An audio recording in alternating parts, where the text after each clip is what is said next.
बिस्मिल्लाहिर्रहमानिर्रहीम नहमदुहु व नसल्ली अला रसूलिहिल करीम अम्मा बाद। तबलीगी जमात को अल्लाह ताला ने दुनिया के अंदर जो मकबूलियत अता फ़रमाई है, अल्लाह ताला ने इनसे दीन का जो काम लिया है, आप दीन के जिस शोबे में भी आज चले जाएँ, चाहे वो आप मदरसे में चले जाएँ, मस्जिद में चले जाएँ, खानकाह में चले जाएँ, मैदान जिहाद में चले जाएँ, जनाब किसी भी आप फील्ड में जाएँ दीन के, तो आपको वहाँ एक बहुत बड़ी तादाद कॉलेजेस में, यूनिवर्सिटीज़ के अंदर, स्कूल्स के अंदर एक बहुत बड़ी तादाद ऐसी मिलेगी कि जिनको दीन की अगर कोई थोड़ी बहुत शुद्ध बुद्ध हासिल हुई है, कुछ मालूमात हासिल हुई हैं, वो तबलीगी जमात की बरकत से हासिल हुई हैं। किसी तबलीगी से उसकी मुलाकात हो गई, कभी तालीम में बैठ गए, कभी से रोज़ा लगा लिया, कभी कोई 24 घंटे लगा लिए, अशरा 10 दिन लगा लिए, उसमें दीन की ज़रूरी बुनियादी बातें वो सीख लेते हैं और फिर अल्लाह ताला ऐसा इसकी बरकत से उनको जोड़ते हैं कि जनाब वो मदरसे में आ जाते हैं आलिम बनने के लिए, खानकाहों में चले जाते हैं, बुज़ुर्गों से इस्लाही ताल्लुक़ कायम करते हैं। तो आप ये समझें कि जितने दीन के काम हैं उनको एक तरह से जो रॉ मटेरियल है ना,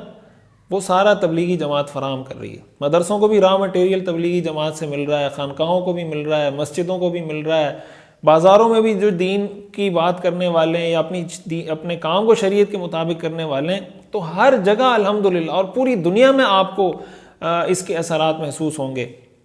और हमारे लिए एक बहुत बड़ी सआदत की, अहले पाकिस्तान के लिए बात है कि अल्लाह ताला ने हमें तबलीगी जमात का एक बहुत बड़ा मरकज़ रायबंड की सूरत में अता किया है, जो पूरी दुनिया के लिए एक आलमी मरकज़ की हैसियत रखता है। तो हमें इसकी कदर करनी चाहिए। हमारे लिए एक फ़ख्र की बात है कि अल्लाह ने हमारा इंतखाब किया है दीन के इतने बड़े काम के लिए, कि ये मरकज़ अल्लाह ने हमें अता फ़रमाया और पूरी दुनिया से, हत्ता कि अरब जिन पर कुरान नाजिल हुआ वो भी इस काम के लिए यहाँ पर आते हैं, यहाँ अपनी तश्कीलात करवाते हैं। तो कराची के अंदर जो सालाना जो तबलीगी इज्तिमा होता है, वो अभी 9 फरवरी जुमेरात के दिन से असर की नमाज के बाद शुरू हो रहा है और 12 फरवरी इतवार को नमाज फ़जर के बाद सुबह के वक्त इंशाल्लाह उसकी दुआ होगी। तो ये मैं गुजारिश करना चाहता हूँ, ये क्लिप बुनियादी तौर पर मैंने जो रिकॉर्ड करवाया है इस मकसद के लिए करवाया है कि मैं ये समझता हूँ कि इस तरह के इज्तिमाआत में तो आदमी को अपनी मग़फ़िरत की नीयत से शिरकत करनी चाहिए कि यार इतने अल्लाह वाले, इतने नेक लोग और इतने बेलौस किस्म के लोग इसमें आ रहे हैं, इसमें शिरकत कर रहे हैं, तो न जाने कोई किसकी आमीन के साथ हमारी आमीन मिल जाए और हमारी दुआएं कबूल हो जाए, किसकी नमाज के साथ हमारी नमाज मिल जाए और हमारी नमाजें कबूल हो जाए। और सबसे बढ़कर बात यह है कि एक इतने बड़े दीन के काम के हम अल्लाह की नज़र में सपोर्टर कंसिडर होंगे। हदीस शरीफ में आता है ना कि रसूलुल्लाह सल्लल्लाहु अलैहि वसल्लम ने इरशाद फरमाया कि अल्लाह ताला के पास फरिश्तों की एक जमात आती है और वो उन लोगों की कुछ कारगुजारी पेश करती है जो अल्लाह का जिक्र कर रहे थे। तो अल्लाह ताला फरमाते हैं कि भाई मैंने इनकी मग़फ़िरत कर दी। तो फरिश्ते बताते हैं कि उनमें एक शख्स ऐसा था कि जो अपने किसी काम से आया था, वो मजलिस में कोई दीन की बात सुनने के लिए नहीं आया था, किसी से मिलने के लिए, किसी काम के लिए आया था। तो अल्लाह ताला फरमाते हैं कि हम कौमुन ला यश्क़ा जलीसुहुम, ये ऐसी कौम है कि जिनके साथ बैठने वाला भी बदबख्त नहीं होता, नामुराद नहीं होता, तो इनकी बरकत से फ्री में इसको भी मैं बख्श रहा हूँ। तो अगर अल्लाह ताला हमारे साथ ये मामला फरमा दे, इतने लाखों लोग उसके अंदर शरीक हो रहे होते हैं, तो कोई मकबूल अल्लाह के बंदे, उनकी बरकत से हमारी दुआएं कबूल हो जाएं, हमारा बेड़ा पार हो जाए, और सबसे बढ़कर के हम दीन के इतने बड़े काम के सपोर्टर्स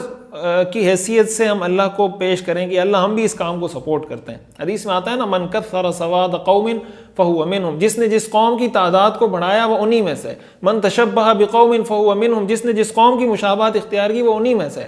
लिहाजा ये हमें कोशिश करनी चाहिए। हमारे लिए बहुत बड़ी सआदत की बात है कि कराची के अंदर इतना बड़ा इज्तिमा हो रहा है, तो भरपूर तरीके से इसमें कोशिश करें शिरकत की भी, और उससे बढ़कर शिरकत से पहले की जो तैयारियां होती हैं, 2-2, 3-3 महीने पहले इज्तिमा की तैयारियां शुरू हो जाती हैं। तो उसके अंदर बहुत जितना एक डिसिप्लिन होता है, एक नज़्म व ज़ब्त होता है, एक इतने बेहतरीन तरीके से उसको मुनज़्ज़म किया जाता है। पार्किंग का सिस्टम है, खाने पीने का सिस्टम है, वज़ू का एरिया है, इस्तिंजा खानों का एरिया है, बिजली का सिस्टम है, स्पीकर का सिस्टम है,